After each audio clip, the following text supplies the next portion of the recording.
There's a question by a mother who says, how should one approach waking up children for Fajr prayer and get around all the crying and sleepiness? That's a very important question. You know, if the system in your house is that everyone is awake at that time, the children will automatically be awake. Our system today is we all sleep late. All of us, me included, myself included. We sleep late. Yesterday the brother, 3 in the morning, got a message from me. He tells me, what are you doing? I said, don't worry, I'll see you early morning. I will be there. You don't need to worry whether I sleep or I don't sleep. Subhanallah. But we have a khalal, we have a deficit in our own system of sleep and waking up. Here we're specifically talking of Fajr. So if all of us have the adoption of the hadith that speaks about sleeping, for example, after Salat al-Isha, trying to sleep early, whether we want to talk about it from a religious point of view, even from a secular point of view, you know the statement which says early to bed, early to rise and so on. But from a religious point of view, if we all have that system in place and we don't let the environment affect that system, it becomes easier for them to wake up. Point number one. Point number two is, if we need to be awake, at least get your children to sleep early, you know, at that particular time.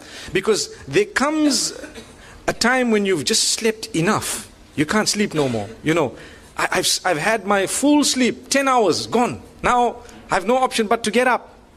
So that is one angle, the angle of sleep. The other angle is the angle of talking about it, showing the importance to the child of this particular time of the day. And sometimes not only from a religious point, because a lot of us say, get up.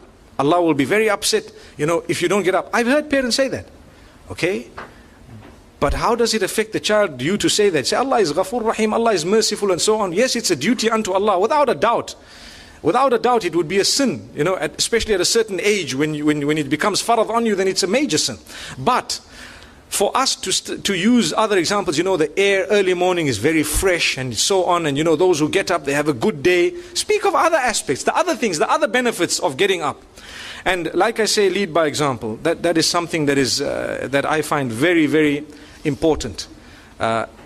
Also, from a very early age, if we start not getting up the child as such, but you know, to say, come read Salatul Fajr and so on. But from the age of infancy, if the child is awake at that particular time of the day, the system becomes programmed.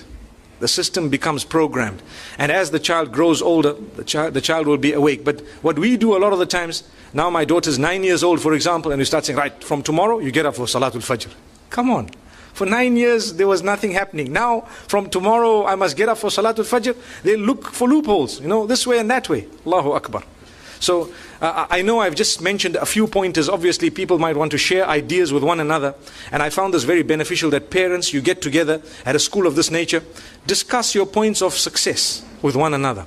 Look, I tried this with my child and mashallah, I found it very beneficial. This is why we have some working groups, you know, workshops where we get into smaller groups and we can discuss how I learned, how I benefited, how do you, because your environment might be totally different from mine, and maybe what you come across might be totally different. There will be people who have something similar to you in terms of environment, that have done something that has really achieved for them. It was only that they didn't share it with you. Had you given them a platform for them to share it with you, share experiences, it would be good. So maybe Manar can look into this as well. Sometimes they might have already had it, but have little workshops of sharing experiences regarding a topic. And inshallah it can help. Yes, sister.